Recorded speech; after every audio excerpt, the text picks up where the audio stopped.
ये कहानी है लीसा नामी लड़की की, जिसके घर एक दिन किसी आदमी ने घुसकर उसकी मॉम को बुरी तरह काट कर मार डाला। लीसा ने अपने आप को छुपाकर तो बचा लिया, लेकिन उस दिन के बाद से वो डरी सहमी रहने लगी। लीसा के डैड ने जिससे दोबारा शादी की, यानी लीसा की स्टेप मदर, उनका भी रवैया लीसा से कुछ अच्छा नहीं था। हाँ, अलबत्ता उसकी बेटी यानी लीसा की स्टेप सिस्टर उसके साथ काफी अच्छी थी, पर लीसा अपनी स्टेप सिस्टर से भी घुल मिल नहीं पाई। लीसा ने ज्यादा टाइम अपना कब्रिस्तान में बिताना शुरू कर दिया, जहाँ उसकी मॉम की कब्र थी। वो यहाँ एक जवान लड़की की कब्र पर बैठकर उससे अपने दुख बांटा करती थी, जो लड़का काफी पहले मर गया था। जब वो जिंदा था तब वो एक म्यूजिशियन हुआ करता था। इस लड़के को जिस लड़की से प्यार हुआ उसने इसे धोखा दे दिया, जिसके गम में वो इसी कब्रिस्तान में आकर बैठा हुआ था कि रात में तूफान में चमकने वाली ग्रीन कलर की बिजली उस पर गिर जाती है और ऐसे वो मर जाता है। इतने सालों में लीसा ही वो पहली लड़की थी जो उसके ग्रेव पर आकर उससे बातें करती थी। शायद दिखाया जाता है कि आज लीसा ने अपनी सिस्टर के साथ एक पार्टी में जाना था। लीसा जब तैयार हो रही होती है तो उसकी बहन उससे कहती है कि तुम मेरे टैनिंग बेड में जाकर अपने आप को थोड़ा टैन कर लो,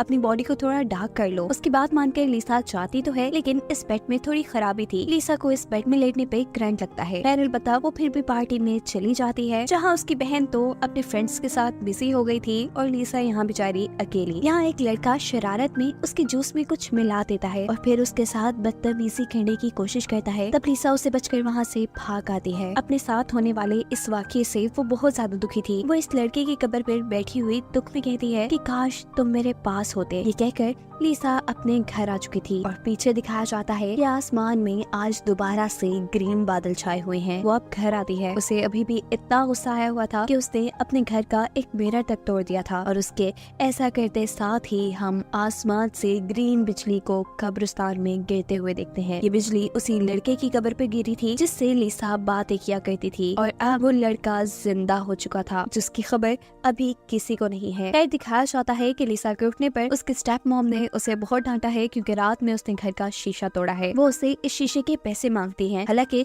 लीसा तो कोई जॉब भी नहीं करती, उसके डैड भी उसका कोई साथ नहीं देते और ऐसे लीसा को नुकसान भरने के लिए एक पार्ट टाइम जॉब करनी पड़ती है। जब वो घर आई तो उसने देखा कि सब लोग खाना खा चुके थे और वो लोग मूवी देखने जा रहे थे। लीसा की बहन उसे भी साथ चलने को कहती है, लेकिन लीसा थके होने की वजह से उनको मना कर देती है और उनके जाने के बाद खुद एक हॉरर मूवी लगाकर बैठ जाती है। इस वक्त अचानक उसके घर पर कोई घुस आता है, जो लीसा को कोई भूत या ज़ॉम्बी लग रहा था। उससे बचने के लिए वो कभी इधर भागती है तो कभी उधर और आखिर में छत पे चढ़ने का फैसला करती है, जिस पे चढ़ने से वो नाकाम हो चुकी थी और गिरती है वो उसी भूतिया आदमी के ऊपर, जिसके अंदर से ग्रीन कलर का गंदा लिक्विड निकलकर भी लीसा के ऊपर गिर जाता है। गार्डन में चलने वाले शॉवर से इस लड़के के ऊपर से मिट्टी हट जाती है और ये घर के अंदर आ जाता है। लीसा उसे पहचान नहीं पा रही थी। तब वो लड़का उसे इशारों में बताता है कि मैं वही ग्रेव वाला आदमी हूँ जिससे तुम बातें करती थी और मैं तुम्हारी उसी विश की वजह से जिंदा हुआ हूँ जिसमें तुमने बोला था कि काश तुम मेरे पास होते। लीसा को अभी भी कुछ समझ नहीं आ रही थी, लेकिन समझने से ज्यादा जरूरी था इस आदमी को नहलाना, क्योंकि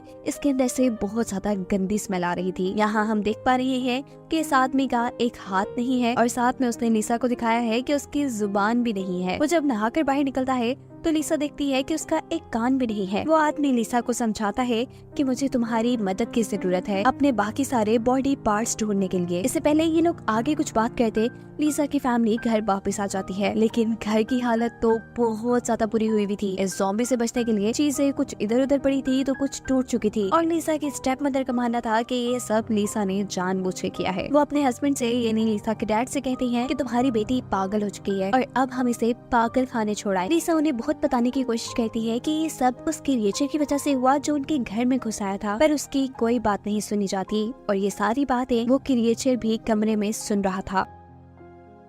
जिसके बाद लीसा बेचारी रोते रोते सो जाती है और वो क्रिएचर लीसा की कबर्ड पे सो जाता है। सुबह होने पर वो क्रिएचर खुद ही लीसा को एक ड्रेस देता है, जिसे पहनकर वो काफी कॉन्फिडेंस के साथ आज कॉलेज आई थी, क्योंकि आज पहली मर्तबा उसे फील हो रहा था वो अकेली नहीं है, उसका भी कोई साथी इस दुनिया में है। यहाँ वो लड़का जो लीसा को पसंद किया करता था वो भी लीसा से बात करने की कोशिश करता है, लेकिन इस जगह लीसा की बहन आकर उस लड़के को लीसा से दूर कर देती है, क्योंकि उसका मानना है कि ये लड़का लीसा के लिए अच्छा नहीं है। खैर, अब सीन कट होकर अगले दिन हमें दिखाया जाता है कि जब लीसा की मॉम खाना खा रही थी तो उस टाइम गुस्से में वो क्रिएचर लीसा की मॉम के खाने में एक कीड़ा डाल देता है, क्योंकि उसे लीसा की मॉम बिल्कुल नहीं पसंद आई थी।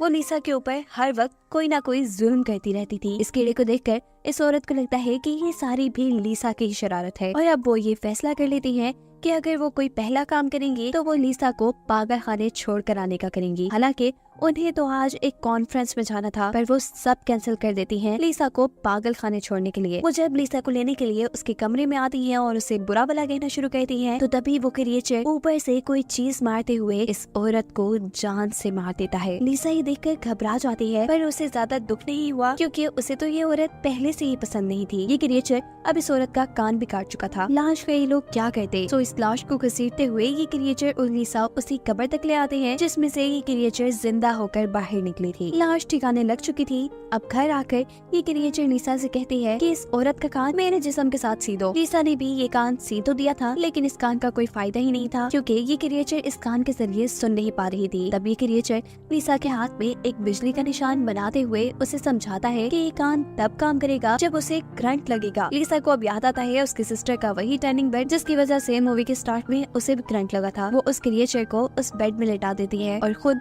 अपने बालों को स्टाइल करने लगती है। साफ जाहिर हो रहा है कि लीसा अब काफी खुश है, काफी कॉन्फिडेंट भी है और ये सब हो रहा है इसी क्रिएचर की वजह से जिसे वो अपना दोस्त मान रही है। ये क्रिएचर जब उस टर्निंग बेड से निकलकर बाहर आता है तो पता चला है जो कान उसने सिया था वो भी अब काम करने लगा है। अब लीसा अगले दिन खुशी खुशी तैयार होकर कॉलेज जाती है। उसका कॉन्फिडेंस, उसका स्टाइल देखकर काफी लोग उसे पसंद करने लगे थे। कॉलेज में वो बहुत ज्यादा मशहूर हो गई थी और ये सब कुछ ही दिनों में हो गया था। अपनी इसी पॉपुलैरिटी का फायदा उठाते हुए लीसा उस लड़के से दोस्ती करती है जिसने मूवी के स्टार्ट में लीसा से बदतमीजी करने की कोशिश की थी। ये दोस्ती वो अपना बदला लेने के लिए कर रही थी क्योंकि अब हम देख रहे हैं कि लीसा इस लड़के को उस कब्रिस्तान में ला चुकी है जहाँ पर पहले से ही वो क्रिएचर मौजूद है। ये क्रिएचर बड़ी ही बेदर्दी से इस लड़के का हाथ पकड़कर काट लेता है। उसने ऐसा इसलिए किया क्योंकि उसके अपने पास एक हाथ नहीं था। उसका हाथ लेने के बाद वो लड़का मर जाता है। ये लोग उसे इसी कब्रिस्तान में दफना कर घर वापस आते हैं। पहले की तरह ही लीसा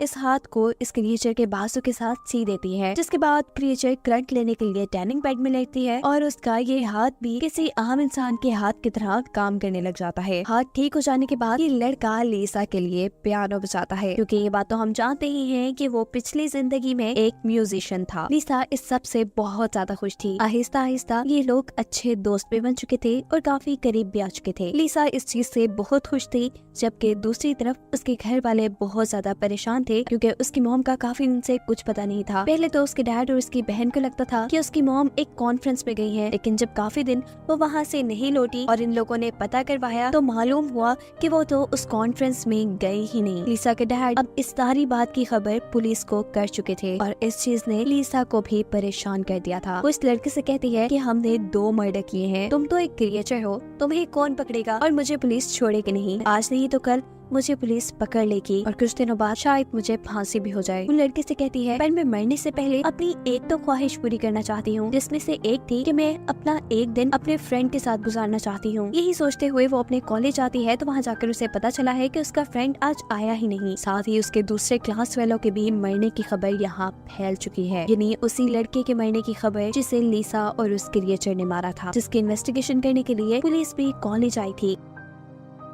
काफी सारे लोगों को शक लीसा पे था क्योंकि आखिरी पार्टी में इस लड़के ने लीसा की ड्रिंक में कुछ मिलाया भी था और उसके साथ बदतमीजी करने की भी कोशिश की थी। इसीलिए काफी लोगों को शक था कि उसके मरने के पीछे लीसा का ही हाथ होगा, लेकिन पुलिस को इन्वेस्टिगेशन करने पर कोई सुराग नहीं मिलता और ऐसे लीसा बच जाती है। दूसरी तरफ दिखाया जा रहा है कि वो क्रिएचर भी अब घर से बाहर निकल गई है। एक आदमी को डरा डरू कर उसने उसके कपड़े ले लिए हैं और दूसरे आदमी को डरा कर वो उसकी कार ले चुका था। वो दुनिया की अब खुली हवाओं का मजा लेना चाहता था। वो ऐसे ही सड़कों पे घूम रहा था कि उसे सड़क पर ही लीसा मिल जाती है जो अपने फ्रेंड के घर जाना चाह रही थी। ये क्रिएचर लीसा को अपनी कार में बिठाकर उसके फ्रेंड के घर ले आता है। यहाँ आने पर उसे पता चला था कि उसकी बहन भी उसके फ्रेंड के घर पे ही थी, जो देख लीसा को काफी गुस्सा आ जाता है और लीसा का बदला लेने के लिए अब ये क्रिएचर लीसा के दोस्त के ऊपर ही हमला कर देता है। वो उसके जिस्म के हिस्सों को काटते हुए उसे मार चुका था और अब वो लीसा की बहन पे भी हमला करने वाला था, लेकिन लीसा उसे रोक देती है। जिसके बाद ये क्रिएचर अपनी कार लेकर यहाँ से चला गया और लीसा अपनी बहन को लेकर अपने फ्रेंड के घर से निकल आई। उस क्रिएचर का पीछा करते करते लीसा भी अब कब्रिस्तान में आ चुकी थी। जहाँ आते ही मौका पाकर लीसा की बहन उससे बचकर भाग जाती है और इस वक्त पर लिसा को ख्याल आता है कि वो क्रिएचर उसे बुरी तरह फंसा चुका है। उसने 3 मर्डर कर दिए हैं जिसका इल्जाम लिसा पर ही जाएगा और इस गुस्से में वो इस क्रिएचर को ही खत्म करने का सोचती है। वो पीछे से उस पर वार करने आ ही रही थी पर आखिर वो उसे नहीं मार पाती क्योंकि एक अकेला वो ही उसका दोस्त था।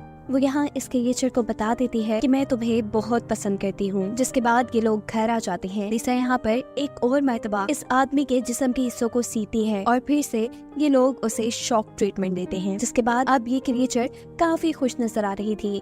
उसने एक रिंग पहना कर लिसा से शादी भी कर ली थी। इसी रात में पता चलता है कि लिसा को पकड़ने के लिए घर पर पुलिस आ चुकी है, लेकिन लिसा जेल नहीं जाना चाहती। वो हमेशा इस क्रिएचर के साथ रहना चाहती थी और इसका सिर्फ एक ही रास्ता था कि लिसा भी मर जाए। अपने आप को मारने के लिए लिसा टैनिंग बेड के अंदर जाकर उसकी हीट को फुल कर देती है और ऐसे कुछ ही देर में जल कर मर जाती है। कहानी के आखिरी सीन में दिखाया जाता है कि लिसा के डैड और उसकी सिस्टर उसकी ग्रेव पर प्रे करने आए हुए थे, जहाँ लिसा की सिस्टर नोटिस करती है कि उसकी ग्रेव पे लिखा है बिलव्ड वाइफ। वो लोग तो यहीं से चले जाते हैं और यहीं हमें वो क्रिएचर एक बेंच पे दिखाई जाती है जो कि एक किताब पढ़ रही थी, पर शुरू में तो उसके पास जुबान नहीं थी और लिसा ने तो किसी की भी जुबान उसके साथ जोड़ी नहीं थी। इसका मतलब है कि खुद ही इस क्रिएचर ने किसी को मारकर उसकी जुबान ले ली थी, जिसके बाद अब वो एक पूरा इंसान बन गया था। दिखाया जाता है कि गोद में उसने लिसा को लिटाया हुआ है, यानी उसने लिसा को भी जिंदा करवा लिया था और ये दोनों अब ये लाइफ एक साथ गुजारने वाले थे। और यही सब दिखाते हुए ये कहानी यहाँ खत्म हो जाती है।